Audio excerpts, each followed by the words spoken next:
Hi, I'm Jim McCann, founder of 1-800-Flowers. I'm not satisfied when I learn something new unless I share it forward. And so we created this podcast to continue that, to share forward the wonderful people we get to meet and most importantly get to learn from and make our lives richer and better. Together we'll cover the human experience. And for me, the human experience is foundational in the idea of relationships. The topics will be far-reaching, but common element you'll see here is it's all about relationships. So I invite you to join us on this journey. Come experience it with us, share your thoughts and ideas, and become part of our community. We'd love to have you.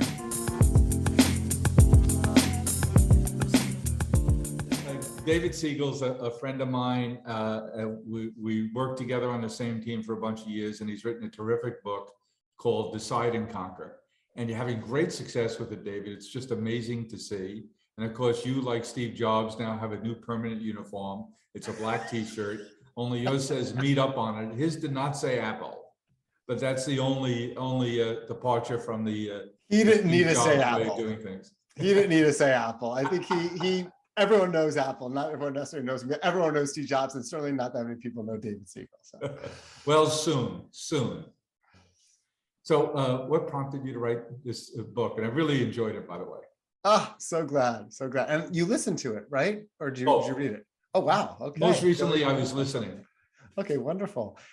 So there's... And, even though you didn't do it in your voice, because I know you so well, after I'm listening for a while, I heard your voice. I love that. Well, I did pick out the voice. So that's something. Yeah. I found someone enthusiastic. So I'm a pretty enthusiastic speaker, shall we say. So I actually remember reading your book when I was going to start working for 1-800-Flowers. And that was meaningful for me. And part of the reason why it was meaningful for me is because, we all know that we're going to be on this earth for a certain period of time. And there's a certain... You just don't know how long that certain period is. We never know. We have to live each day like it could be our last day. Mm-hmm. But there's a certain infiniteness to writing a book, that a book goes past you, just like your children kind of go past you. And it's something that can continue for 50 years, 100 years, 150 years. And that concept had always kind of really appealed to me. The ability to pass something down that my grandkids could read or great-grandkids to learn more about their great-grandfather. I always wanted to read a book like that was written by my great-grandfather or great-grandmother, learn more about them. The problem was I've read a lot of business books in my life, and some of them are so boring. They're just the same kind of concept that there's one thesis around it and just repeated through 300 pages. So I really wanted to write a book that was this kind of crazy story because storytelling, as you know, you're one of the best storytellers that I know, is one of the most powerful ways to help to teach and to educate. And I didn't have that amazing story. I had the ideas in my head around management and leadership, but I didn't have the crazy story. And then all I needed was Adam Newman. And fortunately, there came craziness from that experience of living under WeWork, being part of Meetup when you couldn't meet up in person, and all the trials and tribulations that we went through as part of the sale process. And afterwards, I almost felt like I needed therapy to kind of, handle how that crazy roller coaster ride happened. And that's why I wrote the book. Part of it was therapy. Again, we're fairly similar in certain ways. I tend to figure things out for myself, not by sitting in a room by myself and thinking, but in talking to people or expressing things in ways. And much like one is oftentimes told that a great way to build appreciation and happiness is to write a gratitude journal. Well, part of the book is almost journaling, and journaling is very helpful for someone. So for me, I kid you not, in 2 months, I just vomited out, maybe the author shouldn't say that, 75,000 words. Of course, we cleaned it up a lot later on, but it was incredibly cathartic for me, actually. Now, I found, tell me if it was the case for you too, David, I found that in thinking about the book and in thinking about the stories I wanted to tell, it made me a better storyteller because it made me think in terms of the story, not just the kernel of it, but what's the beginning, what's the end, and what's the point of the story in the middle. Yeah. What's the message? What are you really trying to teach people? Because it isn't about the story. Mhm. It's about what can someone take away for themselves from the story? How could they potentially see themselves in that situation? And when you see yourself in a situation, there's a higher likelihood that you could potentially then learn from it and then take some action afterwards. So, I'm a professor at Columbia, and I really believe in teaching through storytelling and communicating through storytelling. And again, I don't want to sound sycophantic or anything like that, but I really did, Jim, learn this from working with you for the 5 years, 4 to 5 years that I was at 100 Flowers. And you told the story in the book about how we connected to that. It cost me a fortune because I lost your phone number. Okay, can I tell the story to everyone? Please do. Oh, great. Okay, I was really hoping that I'd get a chance to do that, because to be able to tell the story of how I met one of my mentors to this audience is really, really special. So when I was at business school, I had kind of taken a step back and I thought, let's look at what everyone else is doing. Everyone's becoming an investment banker. Everyone's going in consulting at Wharton Business School. That's kind of what everyone did. My focus was, how do I find the right mentor? How do I find a person that I could learn from? Because my goal was to become a CEO one day. So I thought And you wanted to be a chief of staff to a CEO. Exactly. I said, I want to become a chief of staff to a CEO. And that way I could just learn as much as possible from that person. So I sent out hundreds of emails out to different CEOs to try to get an opportunity to talk to them. And gosh darn it, Jim McCann from the famous 100 Flowers commercials. And one of the reasons I reached out to you, Jim, was because I just love making people happy. And I wanted to devote my life to making people happy, making the world a better place. And that's what 100 Flowers does. So I wanted to work for a company like that. I reached out to you. You actually were willing to take the call, even though I just had no background practically at all, anything. And I called you up and I said, hey, I want to be your chief of staff, assistant to the CEO. And you're like, huh? Explain that again. What's the role? And I was like, I help with board decks and help you with presentations. And we had a lovely conversation. And, I thought that was the end of it. Fast forward, I take a job at a big pharmacy chain called Duane Reade. 3 years later, I see an ad posted on Wharton's alumni database. And the ad said, 1-800 Flowers looking for an assistant to the CEO. And I was like, whoa. So I sent an email to you and I said, Jim, if in any way I influence your decision to look for an assistant to the CEO, gosh darn it, that makes me so happy. I would love to, thank you in person. And then you wrote back 5 words. And the words were, I was looking for you. And it was just this Harry met Sally moment, right? And those 5 words changed the course of my life in many ways. And indeed, had a heavy influence on 1-800 Flowers in our direction too. So thank you for that. You mentioned how in your book how you started working out of school in an HR function. How did that change how you think about things? You then go on to talk about when you're at Meetup, how you made a serious mistake that you weren't aware of at the time when you had to do a round of layoffs. And you said, that's it, there won't be any more layoffs, boom, we're done. And then something else happened. Ooh, you go to the cliffhanger. So that's exactly right. So I started out in human resources, which is a very atypical field to go into, become a CEO. But out of business school, especially. Out of business school, especially. It shouldn't be. It shouldn't be, because I remember I was talking to Kevin Ryan at one point. He was the CEO of DoubleClick. And he said to me, David, you and me do kind of the same thing. We help to motivate employees. We help to recruit top talent. We help to build the right organizational structure to drive success. The only difference is I get to make those decisions, and in HR, you get to advise on those decisions. And I said, I want to be a decision maker, not just decision advisor. So the reality is that people build products. People make decisions. People come up with strategy. Everything is about the people. And your job as a CEO is to build the infrastructure and build the culture of a company, because so much is about company culture, a culture where you're willing to take risks and don't get penalized for taking risks, and all the other important elements of a company culture. If you do that effectively as a CEO, well, good things end up happening in terms of a company. And I think I learned that from my HR background. And the example that you gave, someone said to me, I read your book, and I want to write about one of the worst things that you did in the book. Are you okay with that? And I said, well, that's why I wrote the book, so people could learn from all my mistakes. Take your shot. Take your shot. That's why I wrote it. He said, I want to talk about the time when you stood up in front of everyone after layoffs and you ultimately lied.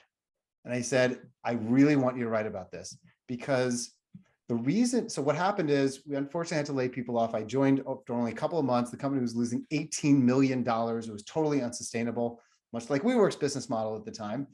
And I knew that we couldn't be a successful company or move into the future unless we were capable from a financial perspective. So we had to make some changes. After the layoffs, I looked in people's eyes, and Jim, I just saw so much fear and so much anxiety. And I just wanted to make people happier. And I just wanted what I felt like do the right thing and have people feel less stressed out. So they said, someone raised their hand and they said, are we done? Are there going to be any more layoffs? And I said, there will be no more layoffs. We are absolutely done. What I should have said, of course, was my goal is for there not to be any more layoffs.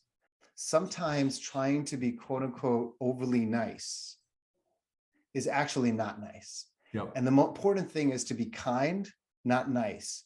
And sometimes it's not kind to say to someone, it's time for you to move on to a new role, or it's not kind to give critical feedback that could make someone feel like they failed or feel not good, but it's the kindest thing that you could do. And I didn't really understand the difference between them at the time. I think you made that point several times in the book about being kind and giving further definition to that, David, in terms of what people would imply or interpret that to mean is you certainly don't ever lay anyone off. You certainly don't ever tell anyone this isn't the place for them. But you make the point here just now and several times in the book about being honest and direct and being doing the right thing for the company is oftentimes the right thing for the individual, even if it isn't apparent at the time.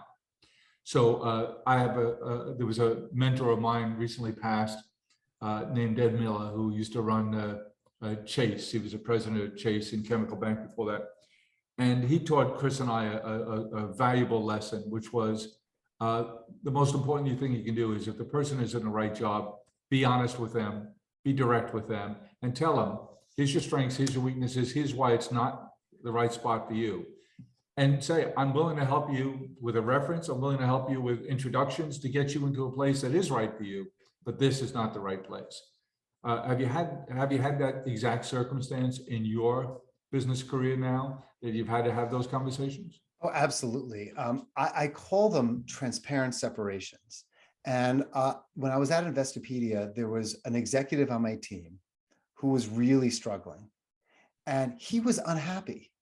And he was actually bringing that unhappiness to all of his personal aspects of life. Because as you know, if you're happy at work, oftentimes you bring that wonderful positivity back home to your children and your family. And vice versa. And vice versa. If times are tough personally, then oftentimes when you get to work, it's hard for you to be your best self when you're working. And sometimes I'll say to someone, the best thing you could do to be amazing at work is take care of yourself first. Mm-hmm. And that's how you're gonna end up being better. So this person was struggling personally, struggling professionally, and I knew it wasn't the right place. And I sat down with him and I said, I think it's time for you to start looking for something else. I'm not going to let you go. You've given so much to this company and you care so much and I trust you so much, but you need to start looking for another role. And I will serve as a reference and I'll be honest in that reference about, your strengths and challenges. He ended up leaving the company and he has thanked me numerous times about giving him that time, because oftentimes the best time to look for another job is when you're already employed. And the key was the hardest time is when you're not employed. Exactly. And I wanted him to find that next job because I really cared about it. I've known him for many years and I've done that with dozens of employees. Yeah, we both had that same experience. I'll still err on the side, but you have to be quick. When people violate the trust, you got to say it's surgical. It happens now. Sorry. Yep, that's right. Now, so back to, I love that term, transparent separation. So language matters, definitions matter, and that's one that's good to have in your pocket. Yeah, that's why I wrote the book. So about 4 years ago, I wrote an article in Harvard Business Review about transparent separations, and it was published. And it was so exciting to me to be published And I had numerous people reaching out to me about the article. And I even had people 2, 3, 4 years later reaching out and saying, I just read this article from HBR. Part of that was a reason for wanting to write a book, because you never know who's going to come across something later on. And it's really meaningful. I'm finding more and more people, Worth magazine has a division, book publishing imprint, where they're helping people to write their books, CEOs, family heads, people who want to take the time to, you can't sit down with all of your employees and have hours and hours and hours of conversation to tell them the lessons you've learned and what you'd like to see. So what you're doing is a good thing. It'll serve you and your business and your brand and the people who you work with quite well, because now they can read your book and get to know you before they even meet you. But let's not leave the HR topic, because I think there's an important lesson you have for us here. And I'd like to just think out loud with you. But HR is the same name we used 10 years ago, 20 years ago that we use today. I think the HR challenge of today is so much more critical with all the ramifications from COVID, with the great resignation that we've heard it referred to, the labor shortages, pressures on wages, the remote work, do we work here, do we work here, safety of your people, career development when it seems like people are going to be more and more mobile. Talk to me about how you think about who you want as your HR partner in your organization. What skills do you look to them for? And how has that changed? Oh, wow. Okay, it's great. So I think the other side of the argument is one can say the job of a CEO is possibly to be the chief human resources officer as well, and to look at themselves as that, not as chief revenue officer, but understanding that it all comes down to people. That doesn't mean you shouldn't have a CHRO or a chief people officer, but thinking about what is your real role is to optimize and motivate the people on your team to build this incredibly amazing company and culture. In terms of who I tend to hire, I would say the hardest job in any company that I am the CEO of is the head of human resources or head of people, hands down. And the reason for that is because, unlike many areas, I've never ran technology for a company. So the CTO knows deeply, infinitely more than I do about that discipline. And there's other areas that I've never run as well. And I just let them run through it. But I'm so passionate about making sure we treat employees in the right way, which doesn't mean give them everything they want. It means treating employees the right way that's best for them and for the company, that I tend to be pretty opinionated. So when you ask the question of who do you tend to hire, the answer is I need someone who is going to fight me and disagree with me and not be meek, but be as quote unquote aggressive as possible, because I have so many passions around it that if I have a partner who is just going to say yes to whatever suggestions that I have, it's not going to be optimal. I need someone who's going to have a very strong personality, and then ultimately smarter and better decisions get made when there's ultimately disagreement between people. So that's who I actually tend to look for. Well, let's take one small aspect of the human capital management role. That is, you're bringing a new person into the organization. If you're working not 100% in the office, that seems to be more challenging than ever. How do you get them up to speed? How do you make them feel comfortable? How do you get them to be productive quickly? How do you get them integrated on the team? How do they get to know the breadth of the organization? What kinds of things are you doing in Meetup? What kinds of things aren't you doing that you might like to do in the future? Okay, I love it. Okay, so yeah, it's ridiculous now. A lot of times an employee could have joined during the pandemic, left still during the pandemic, and the only relationship is getting a laptop switched out from their old company to get a new laptop from the new company. And that's their relationship. And that doesn't work. So what are the things that we do? So number one is we need to eat our own dog food. And what that means is we need to, just like at 1-800-Flowers, I give this example all the time, that as an executive, I would deliver flowers on Mother's Day and Valentine's Day and work in the warehouses. We need to, if Meetup is all about building community, we need to build community at Meetup. So what do we do for that? So number one is we ask/tell every employee that they need to go to at least one Meetup event every month.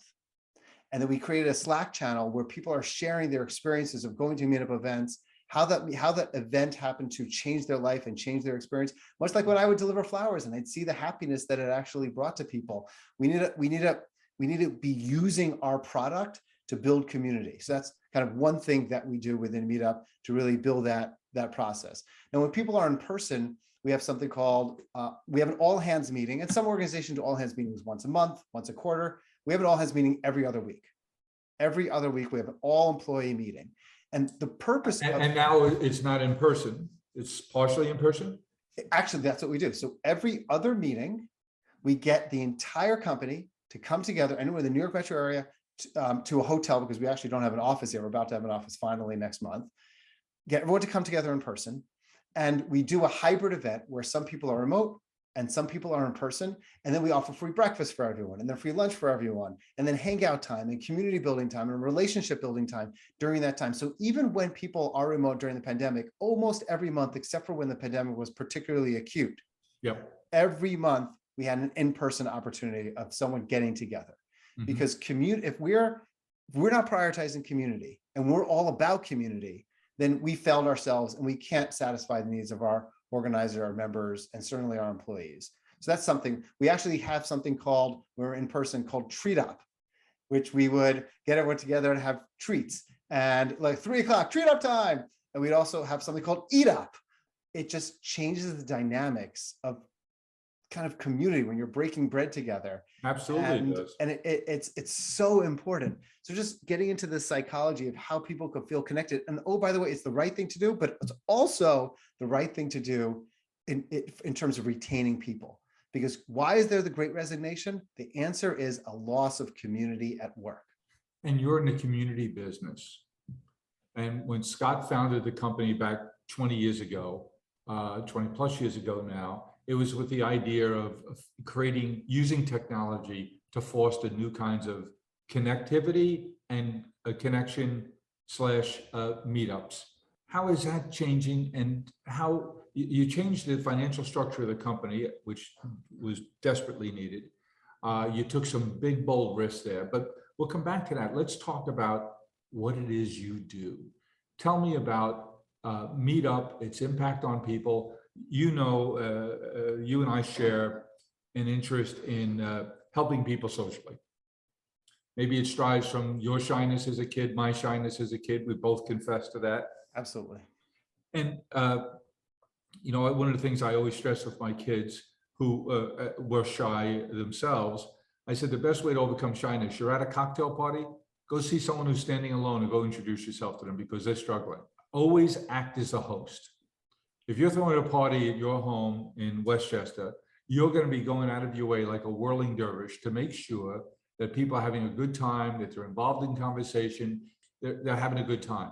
And if you act like a host, you sometimes then forget that maybe you're a little uncomfortable too, because your job isn't to be uncomfortable, it's to make sure everyone else is comfortable.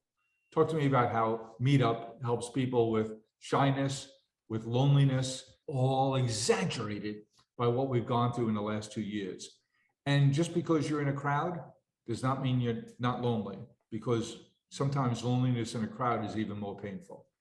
You could be in the biggest city in the world and be surrounded by people all the time and be the loneliest person out there. In a nutshell, Meetup's entire mission is to be the cure for the loneliness epidemic. 46% of people, not occasionally, not sometimes, but regularly feel lonely. 46%. And here's the crazy thing, among people who are Gen Zers, people in their early 20s, late teens, the number is 62%. Regularly feel lonely. And the younger the people are. Of those, I've read that 22%, so nearly, let's call it a fifth, 1/5 of them, in their early 20s say they've never had a real friend. I mean, it's just so painful. And, people like you and I have communal infrastructures that we've been able to tap into, whether it's church and synagogue, whether it's PTAs or other types of communal infrastructures. The world's changed. Robert Putnam, in his famous book, Bowling Alone, was one of the first to really shed a spotlight on the concept that many, many, many more people are bowling, but they're not bowling in leagues anymore. My grandparents were in a bowling league and they loved it. And actually, I was in a bowling league, believe it or not, with my mom. We're in a bowling team, mother-son bowling league. And the epidemic is so real. I'll tell you a very brief story because we were talking about storytelling earlier. There's a Meetup organizer. His name is Omar Acosta. And he was incredibly shy, like clinically shy and introverted. And he was spending 12 hours a day playing video games. And he was just absolutely depressed playing video games all day. And his brother said, "Hey, have you heard about something called Meetup?" He's like, "What's that?" He somehow got the nerve to show up to his first Meetup event. It was very hard for him to do that. And it was a rock climbing event. He loved rock climbing before he started getting into video games. He then, by the time he went to his 6th event, the organizer left, moved to another city, and the organizer said, "Can you take over this group?"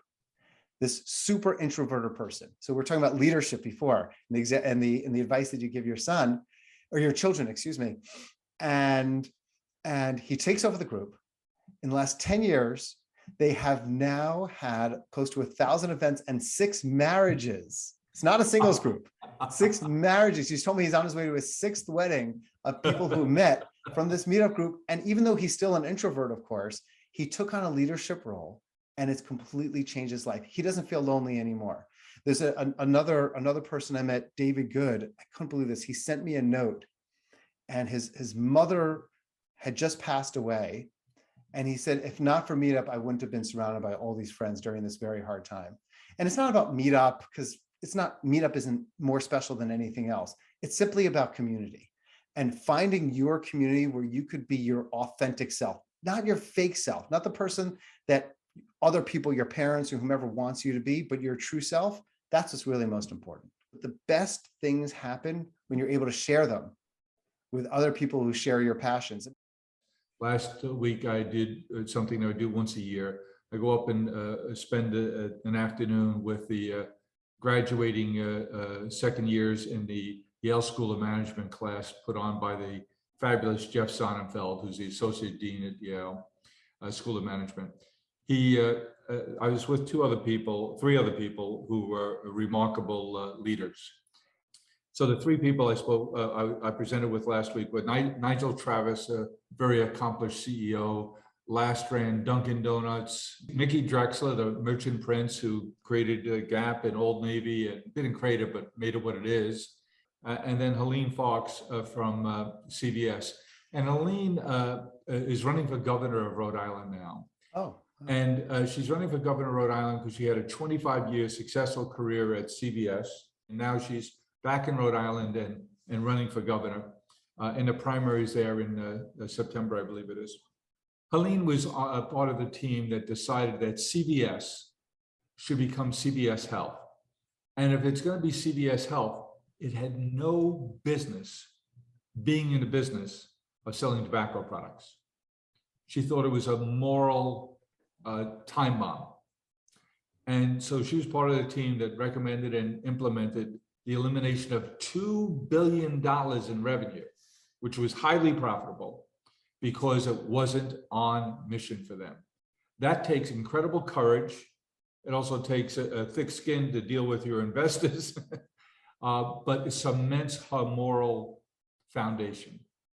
And we speculated the other day that had she worked somewhere else, perhaps at the other large drugstore chain, she might not be able to run for Congress for governor as effectively as she is right now because of the moral creds she earned by making that tough decision at CVS, which of course is also headquartered right there in Providence, Rhode Island, or in the Providence area, where Helena spent all of that time. Tell me, where have you seen where there's moral consistency, where there isn't, where sometimes there isn't? Where have you seen the jeopardy in that? Yeah, the biggest, first of all, amazing story. Thank you for sharing it. The biggest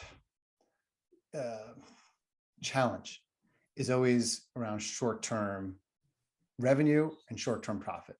Yep. And it takes a certain individual to really understand that even though you might be sacrificing a little short-term revenue in the example that you gave, or even if when we decided that there was a significant number of more extreme groups that were leaving Twitter and leaving Facebook and coming to Meetup because they thought that that could be a platform for building community, but their ideologies were extreme, and we would not and we turned them down, and we turned down really millions of potential dollars in revenue from these more extreme type groups. at the end of the day, you're building a culture for a company, and you're also building a culture around your ecosystem that you build. And it's better to forego that short-term revenue, because you'll find revenue another way. If you're a great company, you'll find revenue.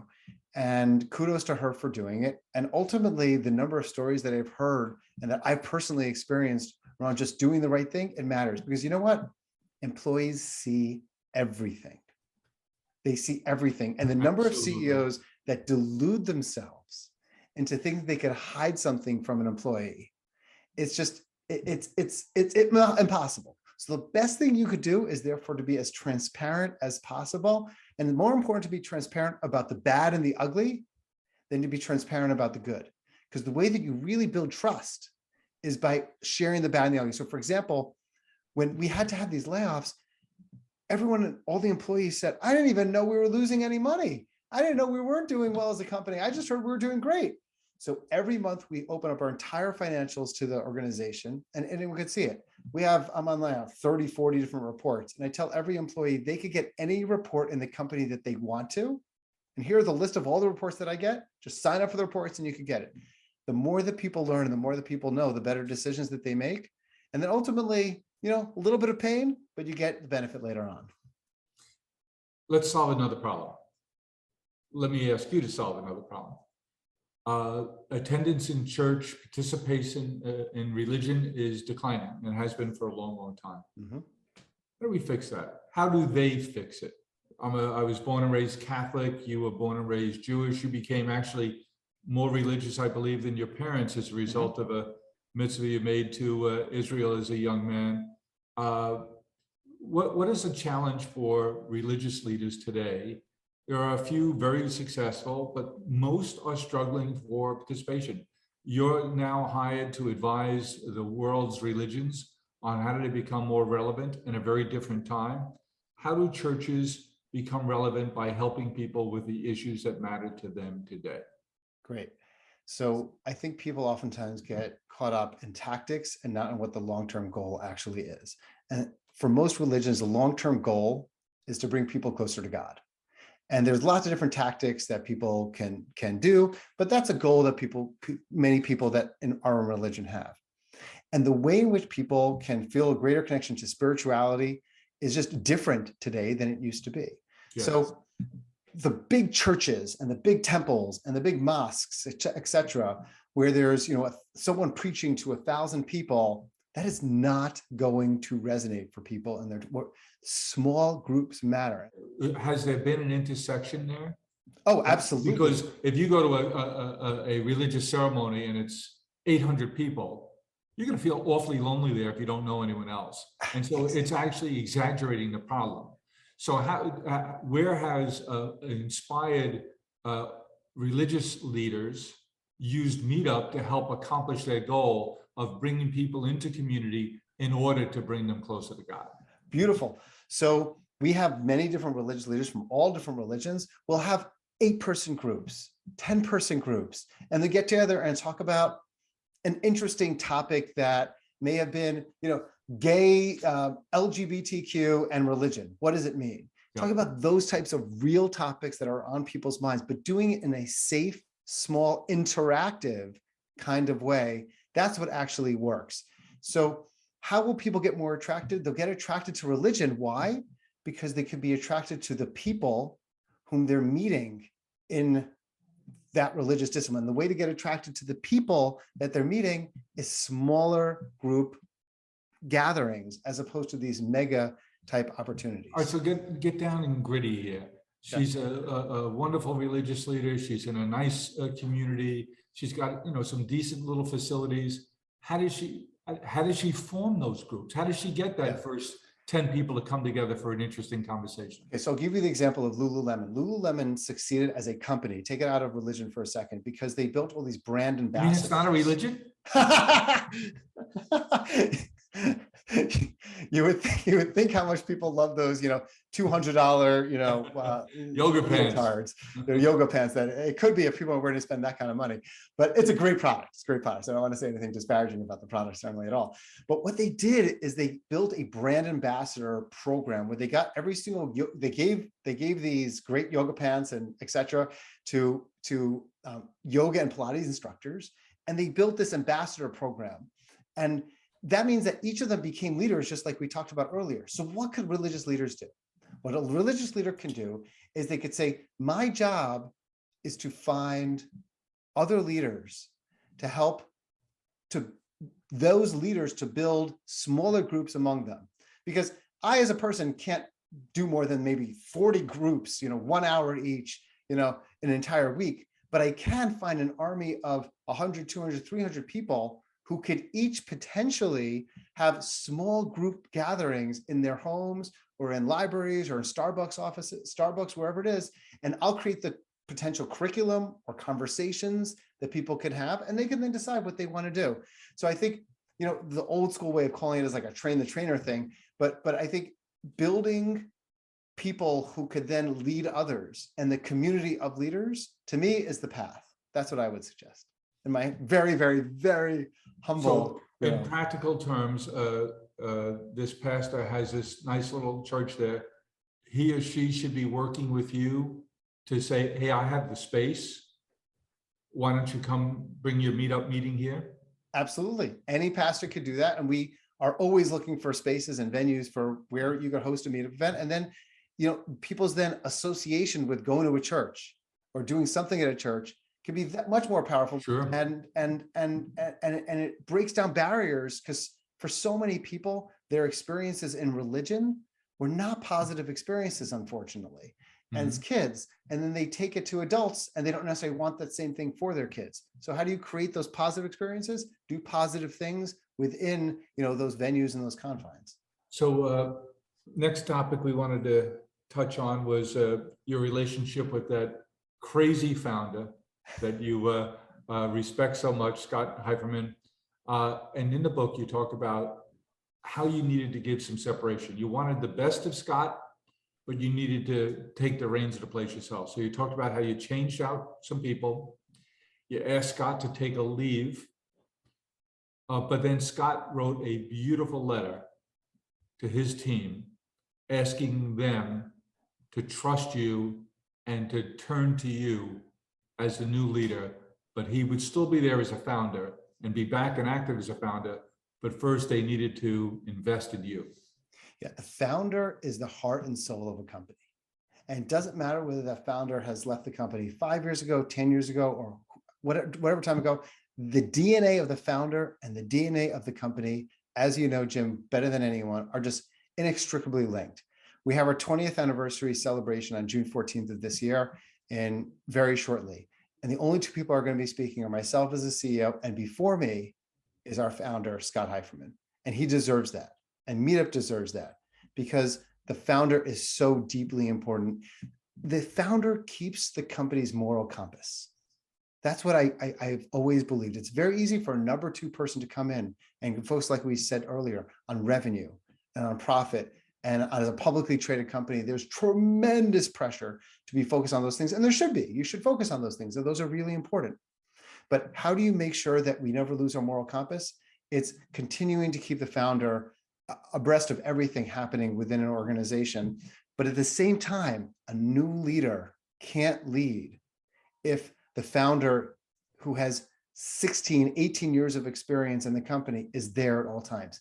You need that mental space for a period of time to figure out how you want to build and how you want to build the right imprint, on a company and build the right strategy for a company. So that's why we had that kind of 3-month break until he came back. And then what he would do, one of the things he did is he took people on meetup crawls, and he would groups of people to go from meetup event to meetup event to meetup event, which is something that he took me on prior to my joining. And it was powerful and it was motivational and it was just really special. So it's incredibly important to stay connected to the founder and to find the ways in which the founder can continue to help a company. It's amazing how international Meetup is. Did you have Meetup activities in Russia? Ooh, good question. We had many meetup activities in Russia, actually, and in the Ukraine. In fact, people are using Meetup today in the Ukraine and in Poland for people who are displaced out of the Ukraine to build community in Poland and Romania and Bulgaria and other countries that so many individuals are now refugees of. So this is a very controversial topic, and I'm happy to share my opinion on it. Wimbledon just announced they're going to have any Russian or Belarusian athletes, and I was talking to my wife about that. And there are companies that are divesting out of Russia. My personal belief is that if one of the goals is to help people to be there and support people, and people in Russia need support, the average person in Russia is likely going through a lot of pain, a lot more pain than the average American is going through. That's for sure. I'm not going to compare pain of Russians, Ukrainians, etc. There's a lot of pain all around, tremendous amounts of pain, but we are definitely not leaving Russia. And if people in Russia continue to use Meetup to help them to leave happy and healthier lives, then I want people to live as happy and healthier lives as possible. So I can't go without asking an expert, finally here, ask an expert on leadership and an excellent leader to talk about another T-shirt wearing leader, and that is President Zelensky. Your observations on him, his leadership style, his unlikely path to where he is now. Tell me what we're saying about President Zelensky. It just tells you that leaders can come from such a wide array, political leaders, of places that you never would have thought of. It makes me think of Harry Truman, who was a relatively unsuccessful, business person who ended up being one of really the top presidents in terms of, if you really learn about some of the things that he did, really extraordinary decisions that he made. So in terms of the head of... Before you leave Truman, at the last day of the White House, he refused to take a pension. Wow. He and Bess got in their car and drove home to Missouri. No Air Force One, no pension. He said, "It was a privilege for me to serve at a very difficult time." So go back to your stories about leadership and what we'll be saying about President Zelensky. Yeah, I think we will look at him, and hopefully he lives for many, many, many years, as probably one of the greatest leaders of the early 21st century. I would go and say that, and I'll tell you why. What Churchill's genius was, and I had the fortune of going to the UK and going to the Churchill Museum, which is extraordinary for anyone who has not been there. It's a fantastic museum. What Churchill's genius was, he was obviously an incredible decision maker, but he was also better than anyone else in knowing how to use the technology, the PR technology at the time, which was the radio, in helping to reduce people's fears, and helping to give people confidence and understand the psychology behind what people really needed during a terrifying time period in everyone's lives, in people's lives, World War II. Zelensky understands how to use PR, how to use communications in powerful ways. When I see, a picture of him in an army suit and holding a rifle and being there with soldiers. Now, is he doing that, most of his time? Of course he's not.